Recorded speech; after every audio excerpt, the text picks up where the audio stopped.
Hello everyone and welcome back to my channel, and if you are new here then hi, my name is Purvi, and if you wanted to stick around then do subscribe to my channel and hit the bell icon so you never miss any video when I will upload it. So guys, today's video is not a vlog, it's all about my father.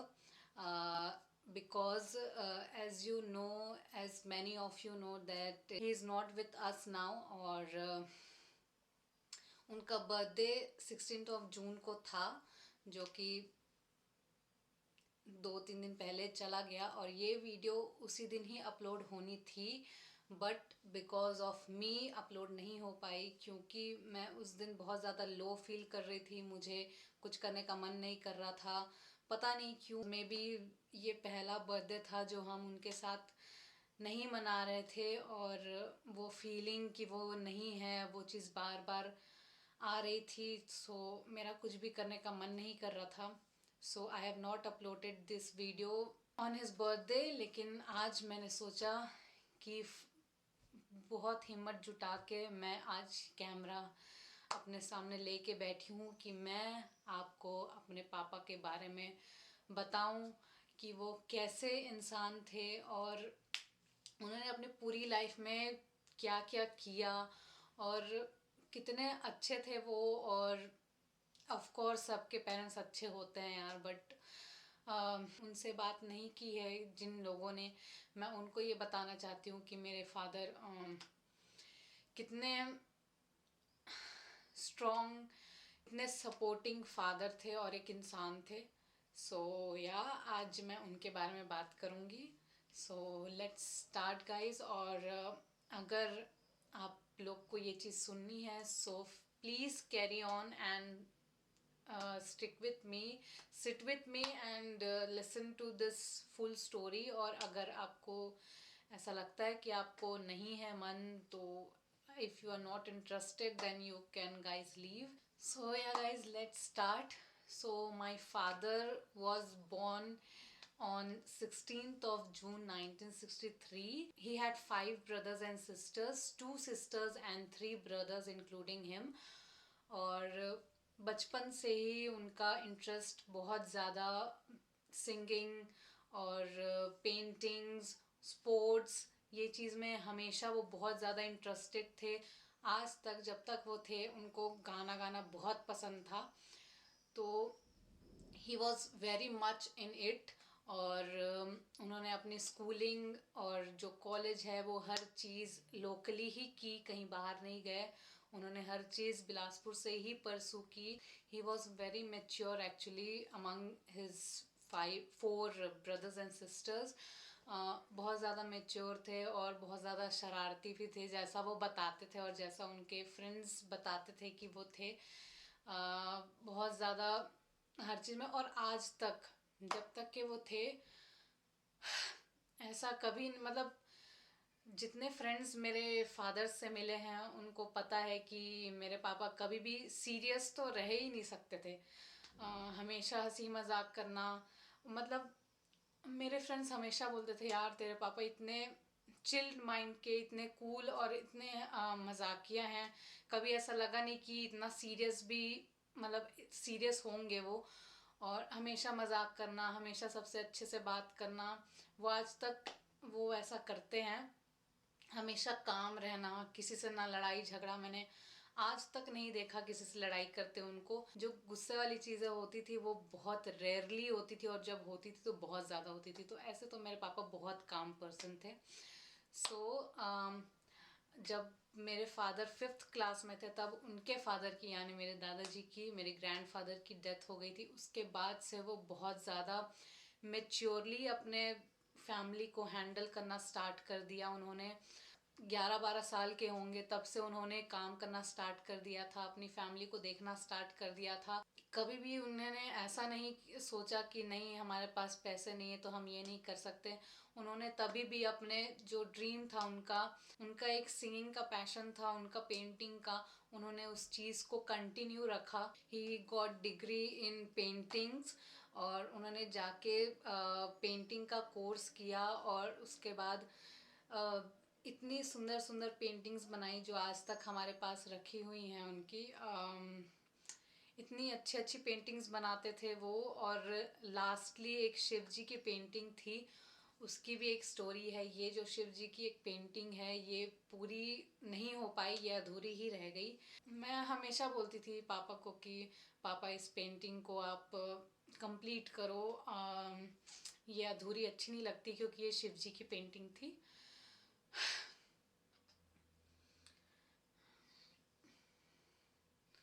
But my father was like कि बेटा अभी मैं काम कर रहा हूँ। But my father was like कि बेटा अभी तो तुम लोग को पढ़ा रहा हूँ, मैं काम कर रहा हूँ, मेरे को इतनी फ्री टाइम नहीं है कि मैं इस चीज़ को कंप्लीट कर सकूँ। लेकिन जब मैं रिटायर हो जाऊँगा बट उसके बाद डेफिनेटली मैं इस पेंटिंग को कंप्लीट करूँगा। बट अनफॉर्चुनेटली कि वो यहाँ नहीं है और ये पेंटिंग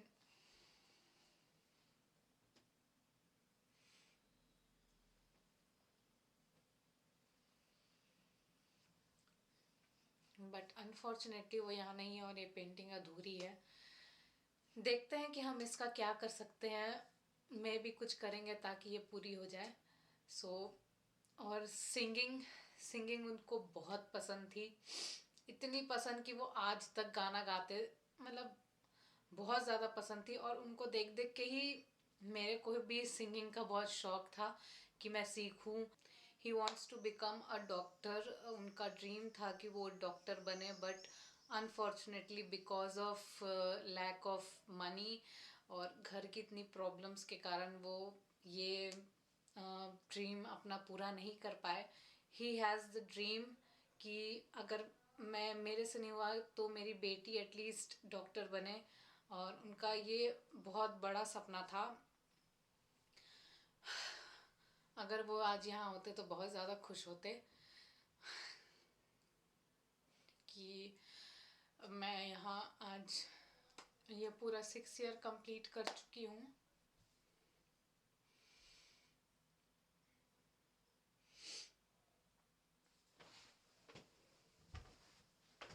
उन्होंने उसके बाद बहुत चीज़ें ट्राई की और जॉब बहुत ढूंढने की कोशिश की और बहुत जगह जॉब भी किया उन्होंने। उन्होंने फ्रूट सेलिंग एजेंसी में भी काम किया है।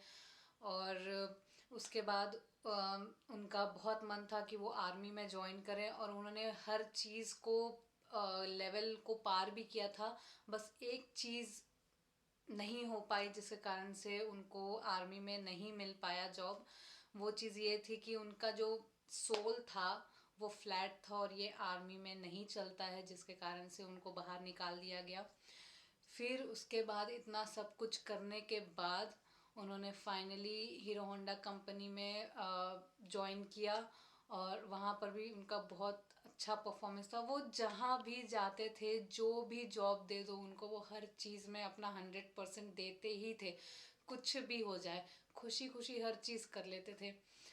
तो उन्होंने फिर हीरो होंडा कंपनी ज्वाइन की। वहाँ पे वो वहाँ पे उन्होंने काम किया। और जैसा कि पापा बताते थे कि उनकी सैलरी 500 रुपीज़ थी जब उनकी शादी मम्मी से हुई थी। उनको मैनेजर का लेवल मिला वहाँ पे हीरो होंडा कंपनी में उस टाइम पे।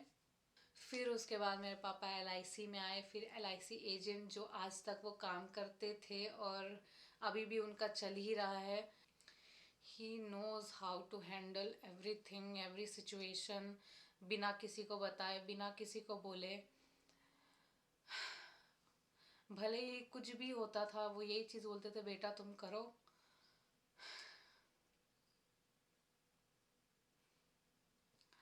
तुम आगे बढ़ते रहो, सब चीज़ हो जाएगा। 2008-2009 की बात है शायद, I don't remember the year exactly. हमारी फैमिली में पापा ही मेरे फर्स्ट थे जो फॉरेन कंट्री में उनकी ट्रिप थे।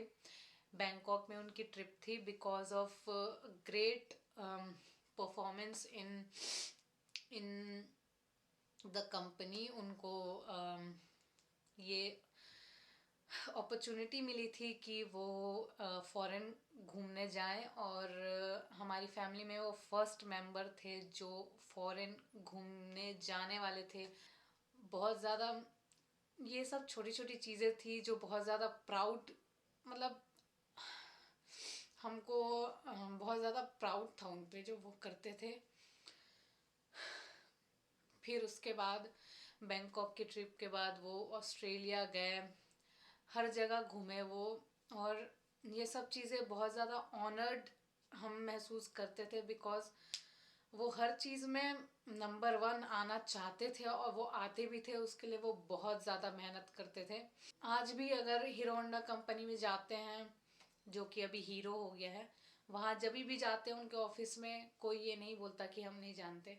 सबको पता है आज तक कि मृण्मय मुखर्जी, एम मुखर्जी या दादा कौन है, सबको पता है। कभी उनको किसी चीज़ की कोई प्रॉब्लम नहीं थी, कभी भी कोई बीमारी नहीं थी, कभी भी कुछ नहीं हुआ। 2 बार पिछले 4-5 सालों में 2 बार एक्सीडेंट हुआ उनका। उसके अलावा कुछ भी नहीं था, कभी भी कोई प्रॉब्लम नहीं थी उनको। बट बिकॉज ऑफ दिस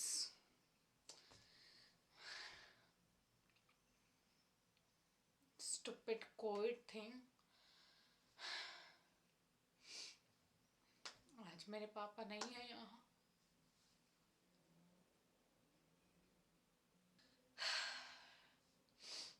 मैं हमेशा चाहती थी कि जल्दी से जल्दी मेरी जॉब लगे और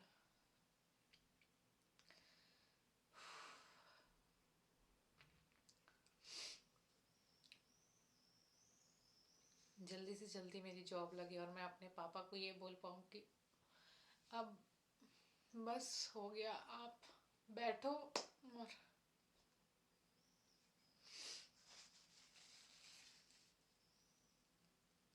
मैं हमेशा सोचती कि मैं पापा को बोलूं कि पापा अब आप बैठो और मैं अब काम करूँगी, आपको काम करने की कोई ज़रूरत नहीं है। बिकॉज जो उनका काम था, जो LIC का काम था, वो इतना डेंजरस था। वो अपनी बाइक में बैठ के इतने दूर दूर तक चले जाते थे just to take money from their clients. उनको कुछ फर्क नहीं पड़ता था, कितना भी दूर हो वो अपने बाइक में चले जाते थे। रात रात तक हम बस टेंशन में रहते थे कि कब आएंगे। तो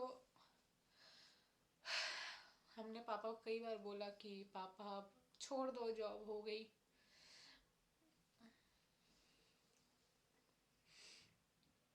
तो पापा यही चीज़ बोलते थे कि जब तू डॉक्टर बन जाएगी, काम करना स्टार्ट कर देगी, वो बस यही बोलते थे कि बेटा जब तू काम करना स्टार्ट कर देगी, जब तू डॉक्टर बन जाएगी, जब तू यहाँ आ जाएगी ना, तब मैं अपना काम छोड़ दूँगा, मेरे को फिर कोई टेंशन नहीं रहेगा। पर ये बोलने का तो अब मौका ही नहीं मिला मेरे को। He was a very good man, बहुत अच्छे इंसान थे वो। कभी भी कोई ये नहीं बोला कि दादा ने हमसे ऊंची आवाज़ में आके बात की कि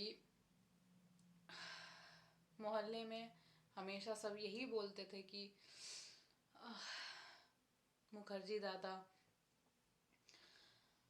दादा बहुत शांत इंसान है, कभी किसी से लड़ाई झगड़ा नहीं, कभी कुछ भी नहीं, अपने काम से काम रखना और हमेशा हंसी मजाक करते रहना, खुले दिल के इंसान थे।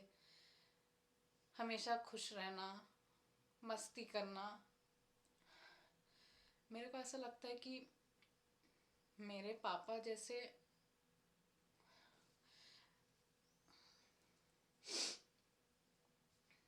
मेरे को ऐसा लगता है कि मैं जैसे अपने पापा के साथ थी, इतना मजाक करना और मतलब अपने पापा को एज अ फ्रेंड मानना, जैसा मैं अपने पापा से बात करती थी, मेरी कम्युनिकेशन जैसे थी, मेरे को नहीं लगता कि मेरा जो फ्रेंड सर्कल है उसमें ऐसा कोई भी होगा जिसके पापा इतना फ्रैंकली इतना हंसी मजाक, इतना मतलब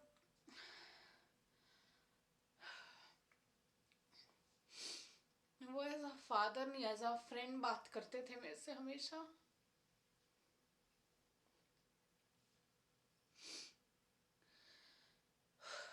मुझे याद है मैं जब भी अपने पापा से बात करती थी तो कोई मेरा फ्रेंड हो वो हमेशा ये बोलता था कि तू अपने पापा से ऐसे बात करती है। हमेशा मैं अपने पापा से अरे यार पापा, अरे यार, हमेशा मैं ऐसे ही बात करती थी उनसे। और ऐसा नहीं है कि वो हमेशा ऐसे ही रहते थे। He knows when to become a father और कब स्ट्रिक्टली बात करनी है।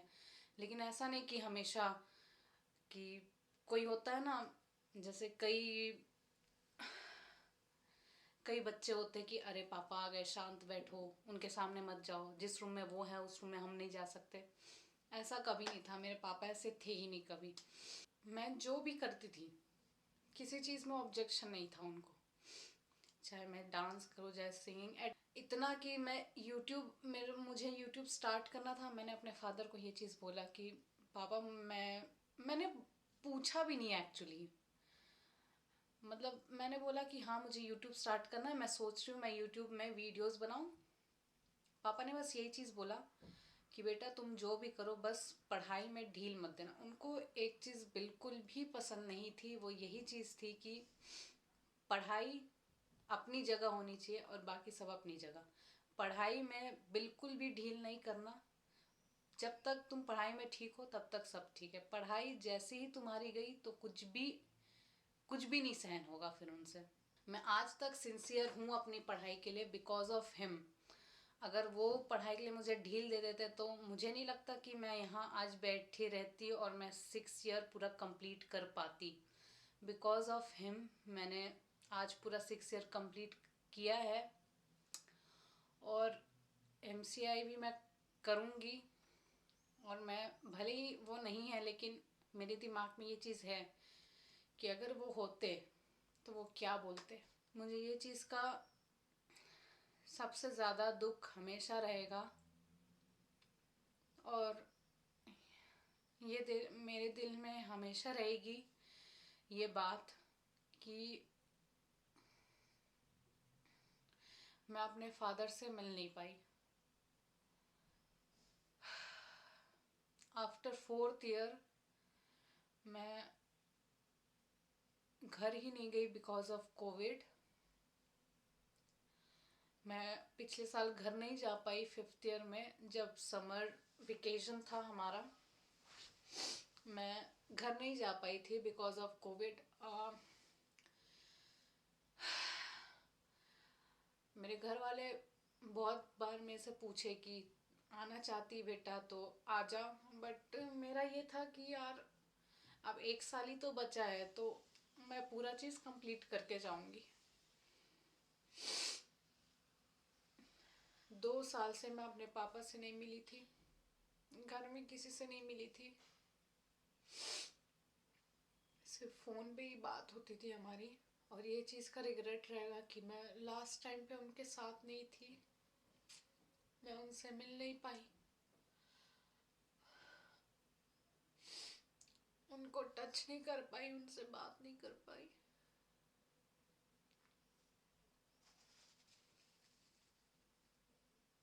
ये चीज़ का मुझे हमेशा रिग्रेट रहेगा। और मैं बस क्या ही बोलूँ अब।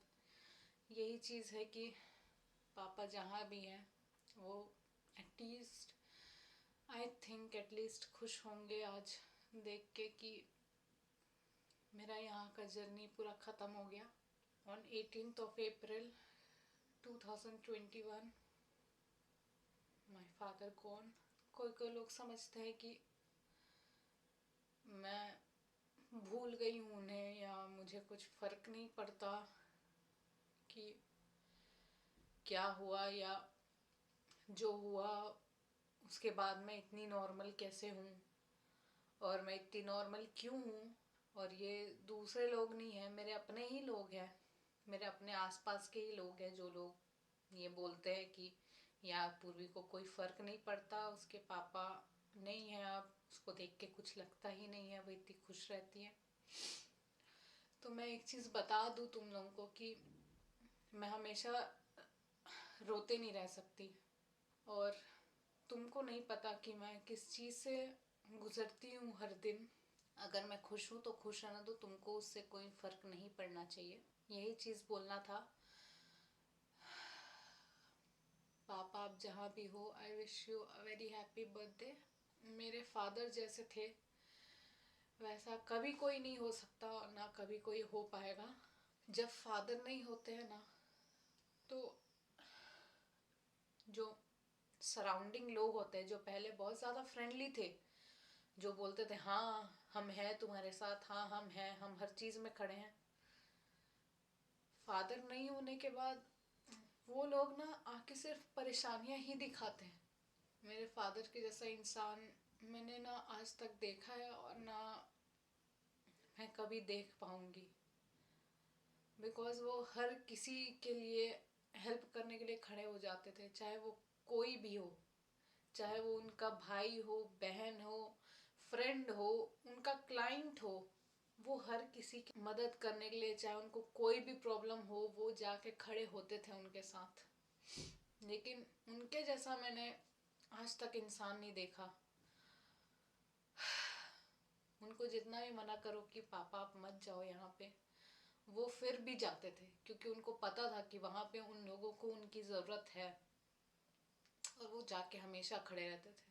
So guys this is, I think this is it for this video. मुझे जितना बात करनी थी मेरी फादर के बारे में मैंने उतना बात कर ली। ये मैंने बहुत छोटा सा पार्ट बताया है आपको उनके बारे में, उनकी लाइफ के बारे में। उनके बारे में जितना भी बोलूँ मैं बहुत कम है। मैं बस यही चाहती हूँ कि वो जहाँ पर भी है हमेशा खुश रहें, और भगवान उनको शांति प्रदान करे। हम हमेशा उनको ऐसे ही याद करते रहेंगे, उनका बर्थडे ऐसे ही मनाते रहेंगे। सो या I hope you like this video. Comment down below which you want to say about my father, और please subscribe कर देना यार, it will help me a lot. So yeah guys, take care. अपने loved ones का, अपने parents का, अपनी family का ख्याल रखें, क्योंकि ये टाइम बहुत ही क्रिटिकल है। I don't know the situation of India now, I think situation ठीक हो रही है, बट जो भी है आप हमेशा ख्याल रखें, क्योंकि ये चीज़ गई नहीं है, और पता नहीं ये चीज़ कब तक जाएगी, कोविड कब तक जाएगी, आई डोंट नो। बस आप अपनी फैमिली का ख्याल रखें और इस चीज़ को हल्के में ना मत लें। और हाँ एक चीज़ और, वैक्सीनेशन लगाएं, मास्क पहने, सैनिटाइज करें, और वैक्सीनेशन के बाद गाइस प्लीज़ एटलीस्ट 1 से 1.5 हफ्ते घर से बाहर ना मत निकले।